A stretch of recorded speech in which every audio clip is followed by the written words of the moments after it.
আসসালামু আলাইকুম ওয়া রাহমাতুল্লাহি ওয়া বারাকাতুহু। প্রিয় শিক্ষার্থী বন্ধুরা, আমরা এই পর্বে দেখার চেষ্টা করব হচ্ছে গ্লোবাল কিওয়ার্ডের মাধ্যমে আমরা আমাদের গ্লোবাল ভেরিয়েবলটি যে কোনো জায়গায় ব্যবহার করতে পারি কি না।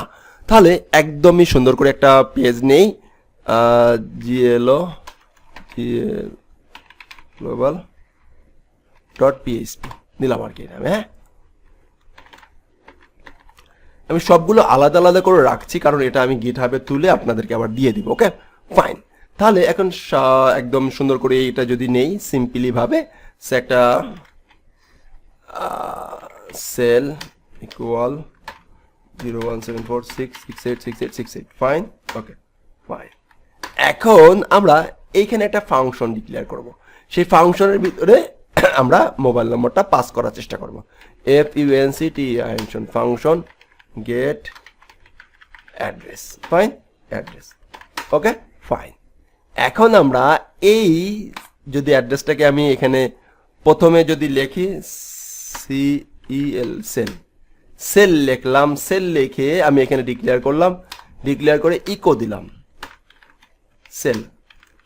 এখানেও আমি সেল লিখছি, এখানেও আমি সেল লিখছি, এখানেও আমি সেল লিখছি, মানে আউটপুট যাচ্ছি। এবং এইটাকে একটু কল করলাম, কল করে দেখি তিনি কি অবস্থায় আমাদেরকে দেয়। আমরা এটাকে একটু লিখি গ্লোবাল।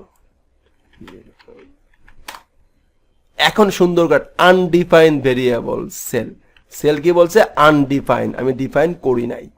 এখন আমি ডিফাইন কেন করলাম না? এই তো ডিফাইন করেছি, আমি তো এখানে ডিফাইন করেছি, বলছে আমি ডিফাইন করি নাই। সেই জন্য আমাকে যেটা করতে হবে তা হলো যে এই ভেরিয়েবলের আগে গ্লোবাল নামে একটা কিওয়ার্ড লিখতে হবে, GLOBAL, গ্লোবাল, গ্লোবাল নামে একটা কিওয়ার্ড লিখতে হবে। এরপরে দেখেন এটাকে যদি আমি একটু দেই, সুন্দর করে মোবাইল নম্বরটা শো করছে।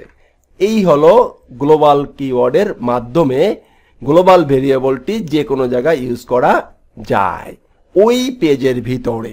ওকে ওকে, এই গেল একটা মেকানিজম। আর একটা মেকানিজম আছে, আসলে গ্লোবাল ভেরিয়েবল হচ্ছে এক প্রকার অ্যারে। ভাই অ্যারে কি আমরা সামনে আলোচনা করব অনেক বিস্তারিত। তারপরও যেহেতু গ্লোবাল কিওয়ার্ডের একটা বিষয় এখানে আসছে, সেই আলোচনাটা এখানে করে নিতে হবে। গ্লোবালটা হচ্ছে এক প্রকার অ্যারে এবং এটাকে আমরা এইখানে গ্লোবাল কিওয়ার্ড লিখে আমরা জাস্ট এই অ্যারের ভিতর পাস করে দিব। অ্যারে ট্যারে অনেক আলোচনা, এগুলো নিয়ে মাথা খাবার কিছু নেই। শুধু এই গ্লোবাল ভেরিয়েবলটা কিভাবে ডিক্লেয়ার করতে হয় সেই জিনিসটা আমরা দেখব। তো এটাতে একভাবে, আর একভাবে কিভাবে করা যায়, আর একভাবে হলো যে আমরা জাস্ট গ্লোবাল $GL গ্লোবাল, এই গ্লোবালস এটা লিখবো। কি লিখবো? গ্লোবালস। এই কিওয়ার্ডটা লিখবো। এটাও কিন্তু ডিফাইন, প্রিডিফাইন, পিএইচপির প্রিডিফাইন। এরপরে একটা কার্লি ব্র্যাকেট দিব, মানে সরি কার্লি ব্র্যাকেট না, third bracket and third bracket.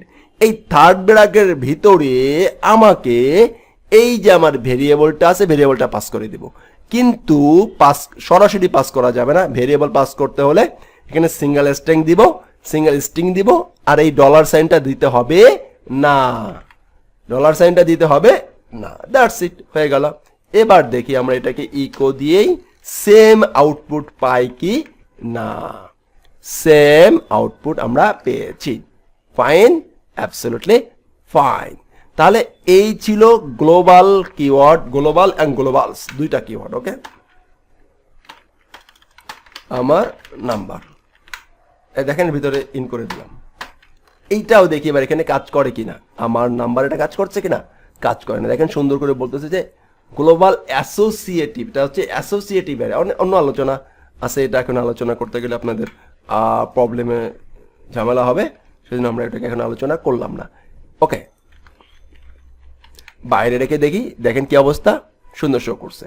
তাহলে এটা হচ্ছে গ্লোবাল কিওয়ার্ড। তাহলে দুইভাবে, একটা গ্লোবাল শব্দ ইউজ করতে পারলাম, অ্যান্ড আর একটা হচ্ছে যে জাস্ট GL গ্লোবাল লিখে আমরা এই মোবাইল এই মানে ভেরিয়েবলটাকে আমরা এখানে পাস করে দিলাম। ওকে ওকে, অ্যান্ড যদি আমরা এখন এই সেল নম্বরটাকে যদি আমরা এখানে পাস করে দিই তাহলেও কিন্তু সেই একই আউটপুট দিবে। তাহলে আমি যদি একটু কথা না বাড়িয়ে যদি বলি যে গ্লোবাল কিওয়ার্ডটাকে আমরা দুইভাবে আউটপুট করতে পারি, একটা হচ্ছে ভেরিয়েবলের আগে ফাংশনের ভিতরে ভেরিয়েবলের আগে গ্লোবাল শব্দটি লিখতে হবে। 2 নম্বরটা হচ্ছে এইখানে আমরা $GL গ্লোবালস যে একটা কিওয়ার্ড আছে সেই কিওয়ার্ডের পরে একটা থার্ড ব্র্যাকেট দিব, স্ট্রিং চিহ্ন দিব, উপরে যে গ্লোবাল ভেরিয়েবলটা থাকবে সেই ভেরিয়েবলটা এখানে আমরা পাস করে দিব সরাসরি। তখন আর এইটা লিখতে হবে না, এখন যদি আমরা এটাকে ইকো দেই তাহলে দেখা যাবে যে ঠিকঠাক আউটপুট আসছে। তাহলে এই ছিল গ্লোবাল এবং গ্লোবালস দুটা কিওয়ার্ড নিয়ে মোটামুটি কাজ। ধন্যবাদ।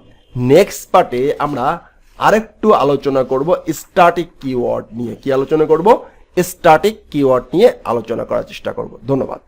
আসসালামু আলাইকুম ওয়া রাহমাতুল্লাহি ওয়া বারাকাতুহু। অবশ্যই মনে রাখতে হবে প্র্যাকটিস, প্র্যাকটিস,